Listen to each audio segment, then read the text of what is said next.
അന്നദാന വിതരണവും ഒക്കെയായി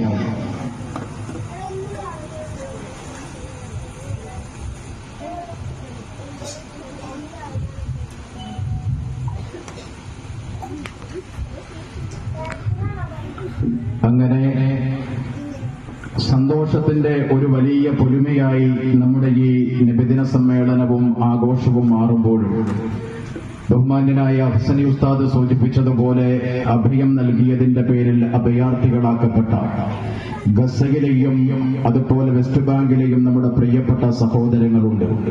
ആ ഫലസ്തീനികളെ കൂടി ഈ സന്തോഷവേളയിൽ നമ്മുടെ പ്രാർത്ഥനകളുടെ ഭാഗമാക്കി ചേർത്ത് വെക്കണമെന്ന് വിനീതമായി സൂചിപ്പിച്ചുകൊണ്ട് നമ്മുടെ ഈ ആഘോഷ പരിപാടിയെ വിജയകരമായ അവസ്ഥയിൽ എത്തിക്കുവാൻ സഹോദര സമുദായ അംഗങ്ങൾ അടക്കം മധുരപലഹാരം നൽകി നമ്മുടെ ആഘോഷത്തിന് മാറ്റുകൂട്ടിയ ഇരട്ടി മധുരമായി മാറിയ ഒട്ടേറെ സഹോദരങ്ങൾ നമ്മുടെ നാട്ടിലുണ്ട്. അവർക്കെല്ലാം അള്ളാഹു അർഹമായ പ്രതിഫലം നൽകുകയും അവരെ അള്ളാഹു ഹിദായത്ത് നൽകി അനുഗ്രഹിക്കുകയും ചെയ്യുമാറാകട്ടെ എന്ന് ദുആ ചെയ്യുകയാണ്. അതേപോലെ നമ്മുടെ ബഹുമാന്യനായ ഉസ്താദിനെ സംബന്ധിച്ചിടത്തോളം ഒരു ഇമാമിനപ്പുറം വലിയ ഒരു കലാകാരനാണ്. ഉസ്താദ് വേദിയിലിരിക്കുന്നത് കൊണ്ട് കൂടുതലായി ഒരു മുഖസ്തുതിയായി പോകുമോ എന്ന് ഭയക്കുന്നത് കൊണ്ടാണ് കൂടുതലായി ഒന്നും പറയാൻ സന്നദ്ധമാകാത്തത്. ഞാൻ താമസിക്കുന്ന വീടിന്റെ മേലെയാണ് ഉസ്താദിന്റെ ഈ കലാപരിപാടികളെല്ലാം സംഘടിപ്പിക്കപ്പെടുന്നത്.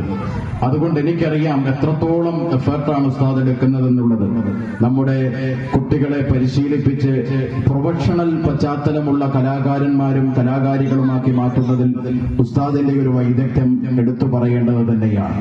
നമ്മുടെ ഈ നാടിന്റെ ആഘോഷത്തിന് ഇത്രയേറെ മാറ്റുവർദ്ധിപ്പിക്കാൻ എല്ലാ ഘട്ടത്തിലും ഉസ്താദിന്റെ കയ്യൊപ്പ് ഒരു പ്രധാന ഘടകമാണ് എന്ന് അനുസ്മരിച്ചുകൊണ്ട് നമ്മുടെ ഈ പരിപാടി വിജയിപ്പിക്കാൻ വേണ്ടി മനസ്സ വാച കർമ്മണ ആരെല്ലാം പങ്കാളിത്തം വഹിച്ചിട്ടുണ്ടോ അവർക്കെല്ലാം നാഥന്റെ അനുഗ്രഹമുണ്ടാകട്ടെ എന്ന് സൂചിപ്പിച്ചുകൊണ്ട് നമ്മുടെ ഈ സമ്മേളനത്തിന് നന്ദി രേഖപ്പെടുത്തേണ്ടിയിരുന്നത് ദയാ ചാരിറ്റബിൾ ട്രസ്റ്റിന്റെ ചെയർമാനും പരിപാലന സമിതിയുടെ വൈസ് പ്രസിഡന്റുമായ അബ്ദുൽ ഖാദർ സാഹിബായിരുന്നു.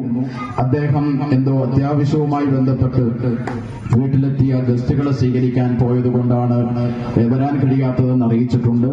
ഈ മഹത്തായ സമ്മേളനത്തിന് അഗൈതവമായ കൃതജ്ഞത രേഖപ്പെടുത്താൻ ഏറെ നാൾ നമ്മുടെ മസ്ജിദിന്റെ സെക്രട്ടറിയും ആരോഗ്യത്തിന്റെ പ്രതികൂലമായ അവസ്ഥയിലും പൊട്ടിപ്പൊളിഞ്ഞ ആരോഗ്യവുമായി ഒന്നിടവിട്ട ദിവസങ്ങളിൽ ഡയാലിസിസിന് വിധേയമായി കൊണ്ടിരിക്കുന്ന നമ്മുടെ ബഹുമാന്യനായ മാഹീൻ സാഹിബ് കോളിയാടൻ അദ്ദേഹത്തിന് ഈ സമ്മേളനത്തിന് നന്ദി പ്രകാശിപ്പിക്കാൻ ആദരപൂർവ്വം ക്ഷണിക്കുകയാണ്.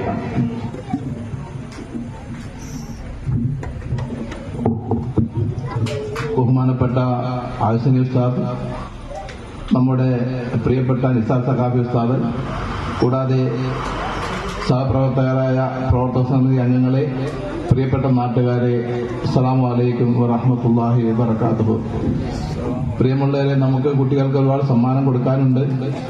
ഇനിയും കുറച്ച് പ്രോഗ്രാമും കൂടി ഉള്ളതുകൊണ്ട് കുട്ടികൾക്ക് സമ്മാനം കൊടുക്കാൻ പല വിധത്തിലുള്ള പല കാറ്റഗറി ഉണ്ട്. അതുകൊണ്ട് കൂടുതലൊന്നും സംസാരിക്കുന്നില്ല. ഏതായാലും ഈ വർഷം കഴിഞ്ഞ വർഷത്തെ പോലെ തന്നെ ഈ വർഷവും വളരെ ഭംഗിയായ രീതിയിൽ നമ്മുടെ ഈ നബിദിനാഘോഷ പരിപാടികൾ സംഘടിപ്പിക്കാനും അത് അതിന്റെ പരിപൂർണതയിൽ എത്തിക്കാനും നമുക്ക് കഴിഞ്ഞു, അൽഹംദുലില്ലാഹ്. അതുപോലെ തന്നെ നമുക്കറിയാം, തിരക്കേറിയ ഭൗതിക വിദ്യാഭ്യാസത്തിനിടയിലും നമ്മുടെ കുഞ്ഞുമക്കൾ കേവലം 35 വിദ്യാർത്ഥികളെ താഴെ മാത്രമുള്ള ഈ മദ്രസയിൽ നിന്നും ഈ 2 ദിവസം ഇത്ര വിപുലമായ രീതിയിൽ പരിപാടി സംഘടിപ്പിക്കണമെങ്കിൽ നമ്മുടെ കുഞ്ഞുമക്കൾ അതിനുവേണ്ടി കഠിന പ്രയത്നം ചെയ്തിട്ടുണ്ട്. അതിന്റെ ഫലമാണ് ഇന്നലെ ഇന്നുമായി നമുക്ക് വേദിയിൽ കാണാൻ കഴിഞ്ഞത്. സാധാരണയായി മദ്രസ പരിപാടികളെല്ലാം നമുക്കറിയാം, കുഞ്ഞുമക്കളൊക്കെ ഉണ്ട്, പലരും